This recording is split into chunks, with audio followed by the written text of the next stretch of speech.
nästa talare och komma fram. Magnus Tillander från Transportarbetareförbundet.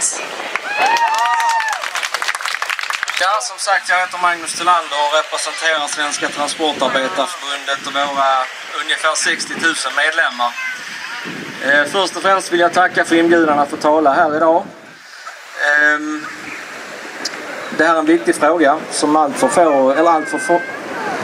för få än så länge tycks känna till. Men det är ändå glädjande att det tycks vara fler engagerade människor här idag än vad det var förra året nere på Södra Tullgatan.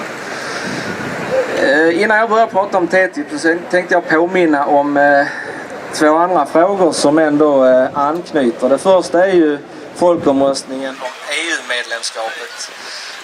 Där hade vi i Transport tagit ställning emot efter att ha haft ett rådslag bland våra medlemmar.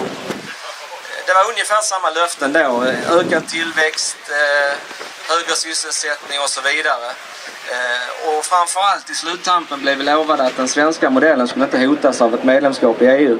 Vi fick sen Lavaldomen som la en tvångströja på svenska arbetares möjlighet att organisera sig i fackföreningar och försvara sina rättigheter till lön och schyssta villkor. Vi har också haft en omröstning om medlemskap i EMU. Ungefär samma löften utfärdades där och jag tror att många av er vet hur resultatet av det har blivit. Jag tycker i alla fall inte att det har infriat de löften som utfärdades, snarare tvärtom. Speciellt när man tittar på hur det ser ut i södra Europa. När det sen gäller TTIP så skulle jag vilja säga att ett av de grundläggande dilemmana är att det förhandlas i hemlighet. Och då ställer man ju sig frågan, vad är det som måste döljas från folkets ögon? Det ligger ju i sakens natur att om man inte har någonting skumraskaffärer för sig så kan man ju berätta om det öppet, eller hur? Det kan i alla fall jag tycka. En del information har dock läckt ut. Tittar man på det som har läckt ut så skulle jag vilja påstå att TTIP är det smutsigaste handelsavtalet i EUs historia, eller Europas historia. Det är en källa till oro för konsumenter och löntagare, för alla som värnar om miljöintressen. Ja, det är många grupperingar som borde känna oro inför om detta avtalet ratificeras och införs. Sen vill jag också säga det att det är andra talare som har sagt det, men det är viktigt att vara medveten om att även om TTIP nu verkar gå trögt i förhandlingarna så är det viktigt att vara medveten om att CETA, som då är ett avtal mellan Kanada och EU, kommer att innebära att mycket av det som finns i TTIP kan införas bakvägen. För väldigt många amerikanska företag är etablerade i USA också. Och på det viset kan de komma åt samma förmåner som TTIP hade gett dem annars. Jag tänker ta några exempel som i och för sig har nämnts tidigare, men jag ska ta det lite grann mer ur, vad ska man säga, vårt perspektiv att försvara arbetares intressen. Tidigare har man pratat om det här med det så kallade regulativa samarbetet. Jag skulle vilja gå lite mer detalj där kring det. Syftet med det är att det ska tillse att det inte införs några regler som hindrar handeln mellan EU och USA. Det blir alltså prioritet 1 att handeln ska kunna fortgå obehindrat mellan de här två storheterna EU och USA. Man kommer att få makt att lägga veto mot ny lagstiftning som skulle kunna skada handeln. Man kommer helt enkelt att kunna överpröva lagförslag som syftar till att förbättra arbetsmiljö, förbättra miljöskydd eller andra sådana här legitima intressen som också är viktiga att försvara. Det kommer man då alltså kunna överpröva eller förhindra redan innan det införs. Tillsammans med ICS eller ISDS som jag sen kommer att återkomma till så blir det ett slags dubbellås. Det är också viktigt att förstå att TTIP är inte ett traditionellt frihandelsavtal i den meningen att det handlar om att sänka tullar och tariffer och sånt här som tidigare har hindrat handeln. Det är i ganska hög grad redan borta eller på väldigt låga nivåer. Detta är ett avtal som syftar till att kliva innanför nationsgränserna och påverka handelshinder där istället. Och som sagt, handelshindren kan ju finnas på goda grunder. Ett exempel är det här med den så kallade försiktighetsprincipen som gäller inom EU. Det innebär att när man introducerar nya produkter eller kemikalier så ska man kunna visa bortom allt rimligt tvivel att den inte är farlig för miljö eller människor eller andra viktiga delar.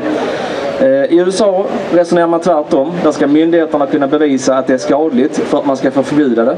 Det har gett till effekt att i EU har vi ungefär 1300 ämnen som är förbjudna. I USA har vi något 10-tal ämnen som är förbjudna.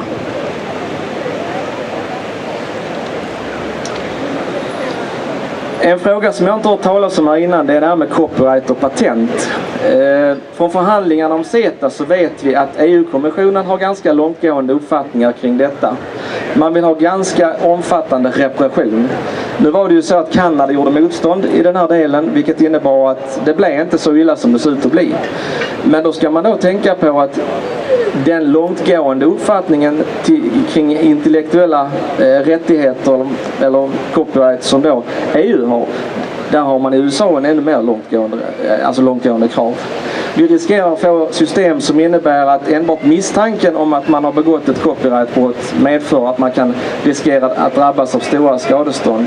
Eller att ens internetleverantör genom lagstiftning åläggs att spionera på allt man gör på internet för att kunna visa upp det om man påstås ha begått copyright-intrång. Det viktigaste tycker jag ändå är det som har nämnts här, va? ISDS, eller som det numera heter ICS, Investment Court System kallas det, utläst.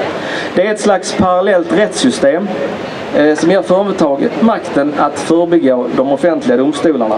Det är ingen annan som har den rättigheten i dagsläget. Det ger privata företag makten att stämma demokratiskt valda regeringar. Och man kan utifrån de stämningsansökningarna sen kräva massiva skadestånd av staten, det vill säga förlängningen folket i det land som man då har stämt. Det här tycker jag är ganska självklart att det kommer otvivelaktigt att hämma de allra flesta regeringars vilja att införa progressiv lagstiftning till skydd för viktiga intressen, om man riskerar att få böta miljarder kronor eller till och med biljoner kronor för att man då har äventyrat framtida vinster. Det bästa sättet att förstå det här, det är att titta på konkreta exempel. Efter kärnkraftskatastrofen i Fukushima så stängde ju tyskarna kärnkraften, som ni säkert vet. Vattenfall drev 2 av kärnkraftverken i Tyskland. Vattenfall har nu stämt tyska staten, alltså tyska folket, på ganska höga skadestånd för att man nu inte kan få ut de vinster man hade förväntat sig. Alltså teoretiska framtida vinster har man stämt tyska folket på. Samma sak gjorde Philip Morris med Australien när man införde neutrala tobaksförpackningar med framträdande reklam för cancer, eller reklam mot cancer naturligtvis. Samma sak hände i Egypten när man höjde den lagstadgade minimilönen för människor där. Då stämde bussföretaget Veolia, egyptiska staten, för att det innebar att deras framtida vinster inskränktes när de anställda skulle ha högre löner. Och jag tror säkert ni inser att det var inga höga löner redan från början i ett land som Egypten. Som sagt, ISDS tillsammans med det regulativa samarbetet kommer att bli ett slags dubbellås. Om man lyckas ta sig förbi det första hindret, det vill säga förhandsgranskningen, så kommer nästa steg där då företagen kan stämma staterna på skadestånd om faktiskt lagstiftningen visar sig få effekt. Och då ska man tänka på det att även om stater är ändå ganska mäktiga, så är det ju ingenting jämfört med vissa av de allra största multinationella företagen som har råd att anlita arméer av skickliga advokater för att driva de här processerna. Det är till och med så, om man tittar på hur det har utvecklat sig i Kanada, som har ett frihandelsavtal då med USA, att det börjar anta formen av en ren, alltså en affärsidé i sig, att skapa situationer som gör att man som företag kan stämma kanadensiska staten på skadestånd. Det här avtalet innebär den största överföringen av makt från folket till storkapitalet som har skett under hela den här generationen, minst. Och det här är en del av en större plan. Tillsammans med andra liknande avtal runt om i världen. Där finns TPP till exempel, som också är ett liknande avtal som då inte gäller just Europa. De här avtalen, om de alla träder i kraft, då kommer de omdana samhällets sätt att fungera till förmån för de stora multinationella företagen. Man kommer helt enkelt att sätta räven att vakta hönshuset om detta tillåts träda i kraft. När jag väger alla de här allvarliga hoten mot de väldigt vaga löftena om fördelar i ökad sysselsättning eller vad det nu är för någonting, så är det inte svårt för mig att säga till EU-kommissionen att jag vill inte ha ert smutsiga handelsavtal.